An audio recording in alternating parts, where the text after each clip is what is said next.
Welcome to Jim White's webinar series. Jim has been investing, coaching executives, and turning around companies for over 30 years. Now your host, Dr. Jim White.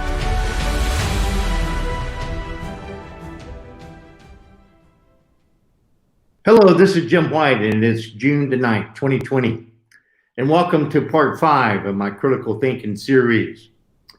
Before we get into the program this evening, I would like to share what I think is some very exciting news. And the word excited is an understatement for me. After 2 years of planning and working, we have launched our QOF, our Qualified Opportunity Fund, at phtopportunityfund.com. And as I said, it's been 2 years into planning. The fund will, through our project entity it's referred to, which is GIC Salinas Campus LLC, will acquire and redevelop an iconic 28-acre commercial pre-coolant and warehouse cooler campus that was started in 1936. The facility is located in Salinas, California. It's been often referred to as the salad bowl of the world, and it is in a qualified opportunity zone. I invite you to visit phtopportunityfund.com and go to the project page. Once you get on the project page, you can download our pitch deck, and you can learn more about this exciting project. Like I said, it's been 2 years in the making. In addition to the tax incentives that are afforded from the 2017 Tax Act, the above average stable returns, the fund and investments in the fund will make a positive economic and social impact in the community in which we serve. So again, I'm very excited to share that. That's our first fund, and we got many more to come. So thank you for allowing me to take a few minutes to share that news with you this evening. Now, just when I think we could say, wow, what a week. It's been another week, right? So what I'd like to do is to just reflect on what we covered last week, just a quick review before we get into this week's session. Last week, we discussed what I call Critical Thinker 1, as my terminology for that. And we discussed active listening. We discussed curiosity, self-discipline, and humility. That was the 4 items under Critical Thinker 1. This week, I referred to this as Critical Thinker 2, and we have 4 more items, topics, I should say, that we're going to drill down on and see what these things are all about, why they're so important, and why they're so critical. Now, they are seeing the big picture. Wow, what an opportune time, and we're going to really be digging down on it really deep this evening. Being objective, objectivity, using your emotions, and being self-aware. Those are our 4 topics this evening in Critical Thinking number 2. Now, let's get right into it. Seeing the big picture, that is absolutely so critical. And one of the main functions of thinking is to make connections. Our ideas gain significance when we can relate or connect them to other ideas.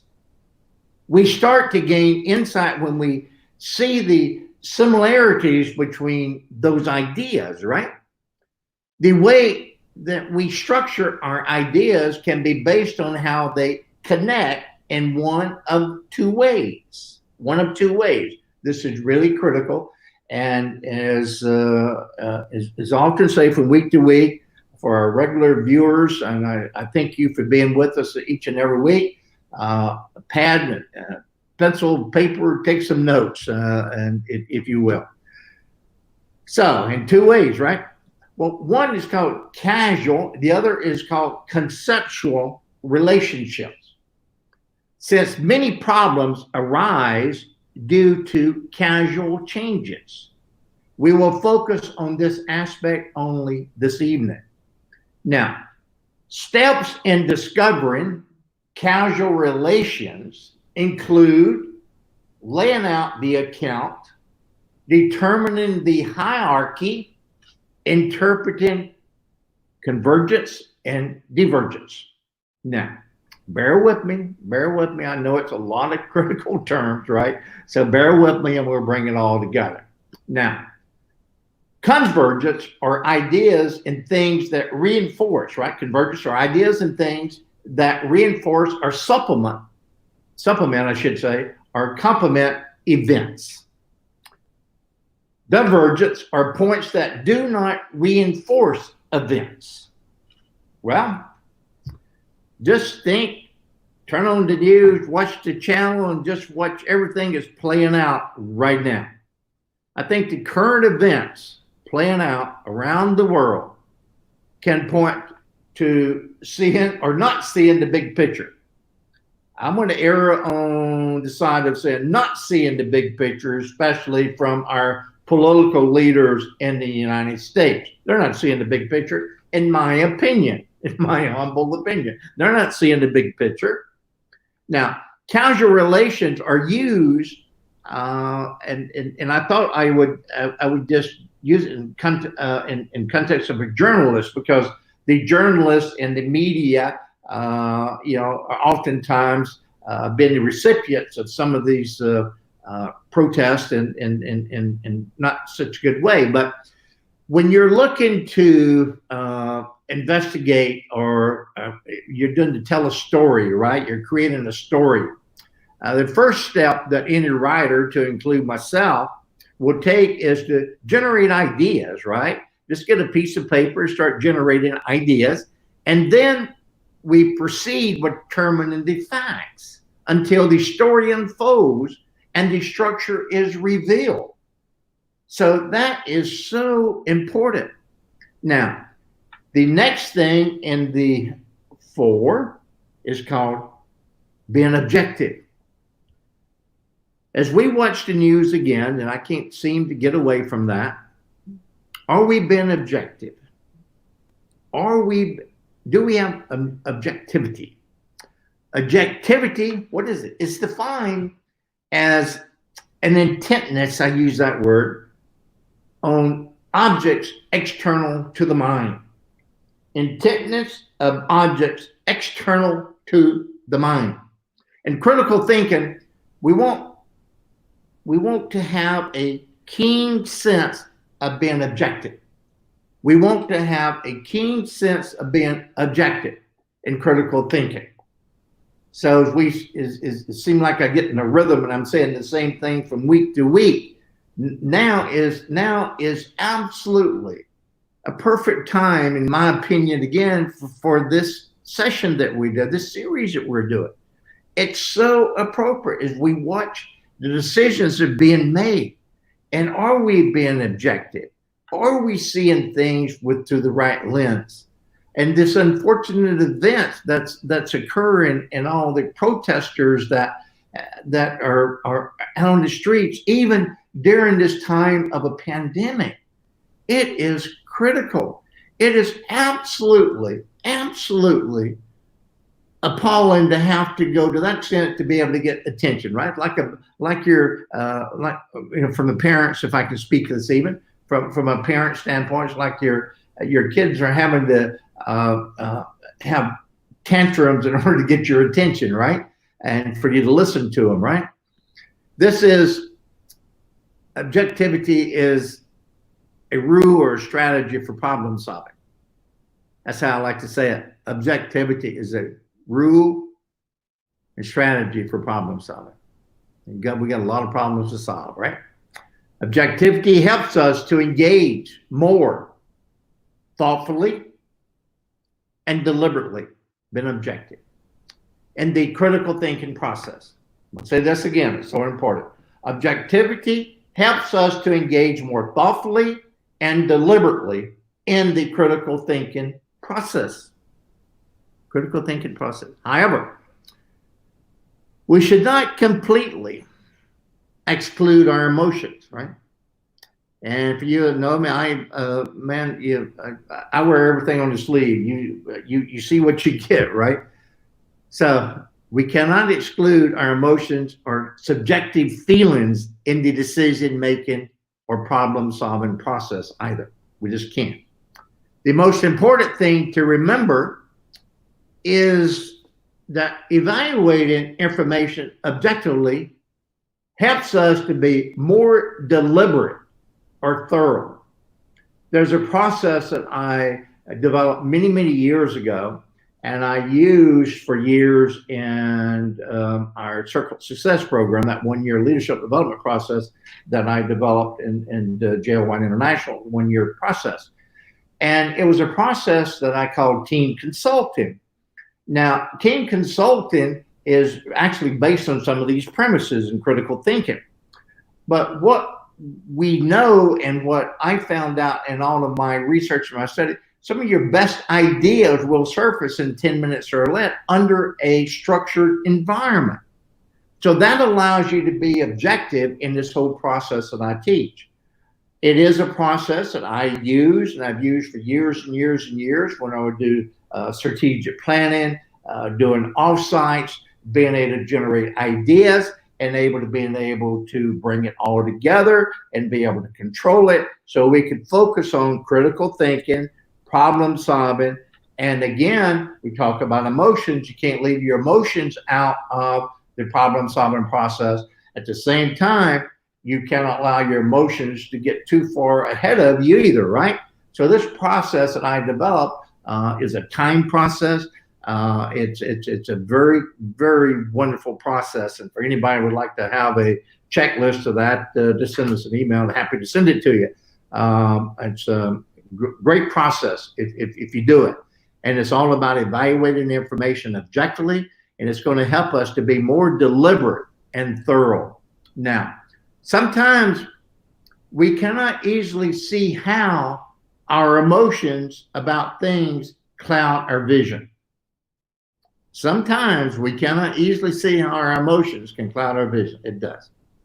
And, I am what's called in a behavioral side, you that are familiar with behavioral science, we use, and I have for years, a behavioral tool called DISC, D-I-S-C.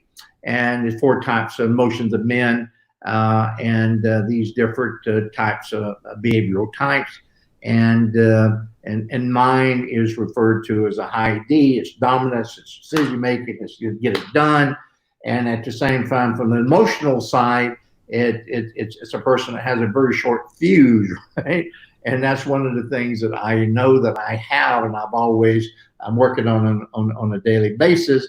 But at 71 years old, it's something that you're always working on. And this is a good time to say, the journey's never over. You must be a constant learner. And that's what I hope you're doing and participating in these sessions, picking up tools for your toolkit to help you develop your personal life, help you to develop your professional life, and to help you to move your companies forward as well. So sometimes we cannot easily see how our emotions about things could cloud our vision and prevent us from thinking objectively. Now, we can easily get confused in this situation. For example, let me use this example. For example, have you ever decided that when you're going to buy a car, right? And you have your heart set on a particular car, right? And then all of a sudden, every place you go, you see the same car, right? We may think that the frequency of the appearance of that car is a sign, right? That the car is a good purchase, for example, without actually gathering enough data to determine where it's a dog or not, and the performance and the benefits of the vehicle. So that's some of the things that we've got to be very, very, very, very careful about, allowing our vision and not get in the way of our emotions, cloud our vision, and get in the way of our objectivity. If I can put all those words together this evening. So the next thing, emotions, right? We've been talking about that, and I set this up to lead right into that, and using your emotions. As mentioned previously, emotions should not be ignored altogether when thinking critically. Should not be ignored altogether when thinking critically. Emotions play a critical role in the thinking process. For instance, professionals need empathy when working with others. I'll repeat this. Professionals need empathy when working with others. And in my upcoming book, Next Big Thing in Politics, we are dealing with 10 characteristics that we should be using in our political structure. And one of those is empathy, right? For instance, professionals need empathy when working with others, regardless of their occupation. In order, and I choose to use the word vicariously, experience what others feel. And I hope you understand what I mean by that. Sense what others feel or believe or wish. As leaders, we need to have that skill set. That skill set is not natural for most of us. That skill set needs to be developed. It needs to be recognized, and it needs to be given its due, right? To be able to do that. The issue with emotions and decision making is not to allow the emotions to cloud your judgment. Decision, and we all know we get emotional, and you've heard this term probably your entire adult life, fight or flight, right? So, and the adrenaline. When that adrenaline gets out of control, you're just off to the races. In some cases, that there's a proper place for that adrenaline. I remember when I was in the Army in Vietnam in the mid '60s. There's a lot of days and a lot of events that it was the adrenaline that actually carried us through the day, right? So it's a very powerful drug, and that's exactly what it is. And it's also some of the challenges that a lot of our great servicemen and women have to deal with when they say they're coming back from Afghanistan or any theater, in a combat theater especially, because this adrenaline gets so acute and it just takes over. So making a transition out of that, and you probably have that if you've had a tough day at the office, right? And you'll probably say you're going home, and if you got to make a transition strictly from this work mode where the adrenaline has really been pumping, and then you got to put the brakes on, change your mindset, take off the mask, put the car in the garage, walk into the house, the cat's probably jumping all over you, everything's happening, and then you got to turn into this other person. So what I suggest to people and to myself, and I can always do a better job at that myself as well, is to be able to have some transition time right before you come in and start interacting with the family. A lot of this is playing out as we speak. We've got a lot of emotions in play. There's a lot of emotions running, and our emotions are high in the United States. Our emotions are high, very high. Now, researchers have found that emotions play such a huge part in our decision. And it has always played a big part in my decision-making process. Saxon is one of those things that fascinated me about psychology, and I decided to go back and study more how the brain works and how all these pieces come together. Now, external stressors, and we have a lot of external stressors right now, right? COVID-19, pretty much the world has been on lockdown almost for 90 days, right? External stressors, how we're dealing with that. they can amplify emotions. They can amplify emotions, and I know that's occurring. I know it's occurring with my wife and I, and I am just so focused on what we're doing for our business, and she is very busy, and we got all these external stressors, and so if we don't watch it, we can kind of get sideways a little bit, and that's really a dangerous thing. Some protectors have some protesters. I was going to say. Now, before I get into that, let me write. One of the many things that makes this our country so great is the First Amendment, right, and the right assembly. Now, these protests that have been playing out over the past few days, I understand and support people's right to protest. Also know that a lot of the folks in the protesters, some of the people are there for one purpose, one agenda only. And that is continue to spread hate, do destruction, create chaos, further divide, and just that black spirit comes out in a lot of cases. We must not buy into this madness. We must do everything we possibly can to kick it back and put in our critical thinking skills. And for your family and friends, if they're challenging in these events, send them, maybe just one or two words that we get from our sessions could help them make better decisions and help reduce some of the stress a little bit. Now, let's just study. I was involved in a study many years ago, and where the participants in this study were asked to place their hands in buckets of water, just buckets of water. And then they were asked to give their opinions on various people. Very interesting. The researchers discovered that participants tended to be more hostile with their hands immersed in a bucket of water. So the conclusion was that external stressors, that's a poor, maybe a poor example of external stressors, but it's very interesting when we trying to figure out how the human spirit and human emotions plays out.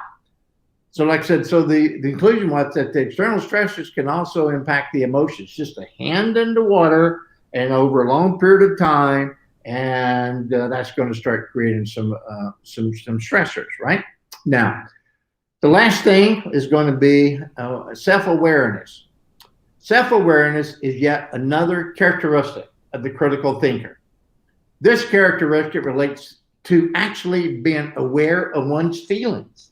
Being aware of one's feelings, opinions, and assumptions. So important, I want to repeat it. Being aware of one's feelings, opinions, and assumptions. Now, it is a starting point for thinking critically, self-awareness. Our assumptions are, however, the first impressions and the strongest emotions are filtered when we evaluate the information. The more self-aware we are, the more empathetic we are of others. The more self-aware we are, the more empathetic we are of others. We got a lot of politicians need to become self-aware because they are missing the boat, again, in my opinion. Now, empathy relates to the universal golden rule. I believe it was the 18th century. Let me see if I remember. Immanuel Kant. I'm butchering this. It's a German philosopher. Basically said, act only in the maximum. I wrote this down here, here on my side here. If you see my eyes jumping over here, because I can't remember. Act only on the maximum through which you can, at the same time, will that it should be a universal law. Well, let me simplify that. I probably shouldn't use that. In everyday terms, this means acting in a way as if it were a universal code of behavior. meaning self-awareness. I could have probably said that much simpler. So self-awareness is acting in a way that is a universal code of behavior. Now, next week, we're going to continue the series, and we're going to be talking about evaluating information. We're going to talk about making assumptions. We're going to talk about watching out for biases. We're going to learn how to ask clarifying questions. I'm going to introduce you to a SWOT analysis, what's all about, how you use that, and a lot of you are certainly aware of that. We're going to be dealing into that. Now, before we conclude this evening, our contest here, and what we did was we used a random site, ebook cover. The winner here, I'm looking, Lily, the wonderful person that without her we would not be doing this every week. The winner is Amber Johnson. Amber Johnson is the winner of the ebook winning contest, and we'll make sure that you get that. And thank everybody for participating. And we will do things like this from time to time. So congratulations, Amber Johnson. Thank you so much. Now, as I said, thank you. I really appreciate the time you spend with us. I really appreciate your feedback. I appreciate giving me the opportunity to share with you. That's one of my greatest joys. I appreciate you allowing me to share the excitement over launching a PhD Opportunity Fund, share our excitement of this great project that we're undertaking in Salinas, California. And not only is it going to be a great investment, it's in an asset class that even pre-COVID-19 industrial warehouse space, cold storage warehouse space, one of the most stable, most predictable, and most sought after investments pre-COVID-19, and all indications are, and I know it to be true, post-COVID-19 warehouse and industrial sector is going to continue to be a solid investment. But with the vehicles that we have as a result of the Tax Act of 2017, being able to defer capital gains up to until 2017, reduce your capital gains by 10% if you invest by December 31st, 2020. Then if you keep your capital gains in the fund for 10 years, all the appreciation is tax-free.